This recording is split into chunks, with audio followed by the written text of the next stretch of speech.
Anyway, like I said,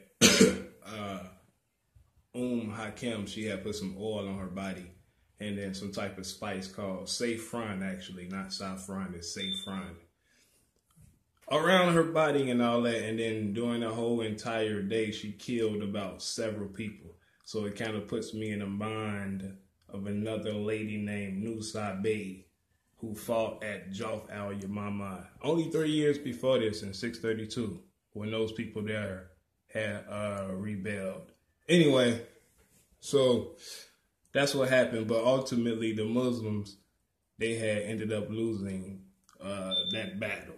But as far as like the death of Khalid, they mentioned like this sacred sword that he had, and it was called Marj-Az-Ma. I might not be pronouncing it correctly, but I think that's what it was called, Marj-Az-Ma, based on the spelling of it, even though it's an Arabian word. It's Samasmah.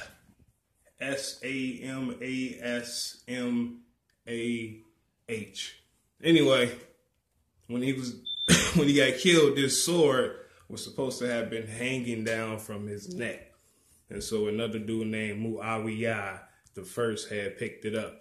But then, you know, like at the end of the chapter, they was talking about like the history later on as far as this sword and how it got passed down through different people. I was going to read that whole little portion thoroughly, but I'm like, nah, that's not really that important. So I'm not going to rack my brain on that.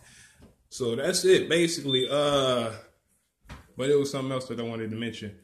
I want to make sure I don't forget. Oh, yeah. Okay, there is another version of the story which says that battle actually happened before the Battle of Damascus. So I had to do the math in my head. I'm like, okay. No.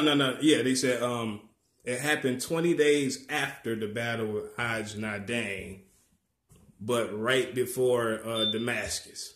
So I was like, okay, wait a minute. Okay, Aj-Nadane, you know, that happened, during the month of Jumada, if I'm not mistaken. Wait a minute, let me make sure I got it right. Yeah.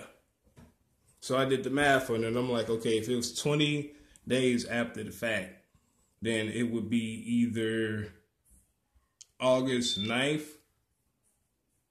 No, wait a minute. August the 24th, or, because I'm trying to count the 20 days, or August 9th or August 24th. So I'm like, okay, wait a minute. Now, the Battle of Damascus occurred August the 21st. So that's a flaw right there as far as the date. That's a fact, what I just said.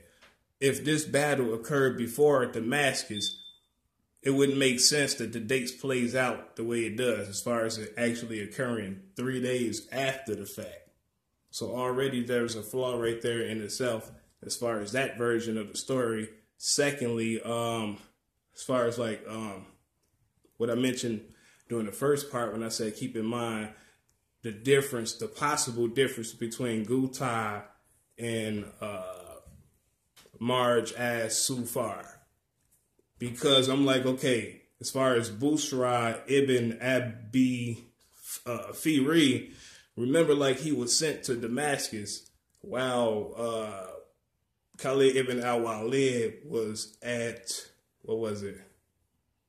Marj-Rahit. Yeah, Marj-Rahit. And he was sent to the Ghouta. And it was supposed to be like a further land. That's why I got a question between the two. Like, is there really a difference?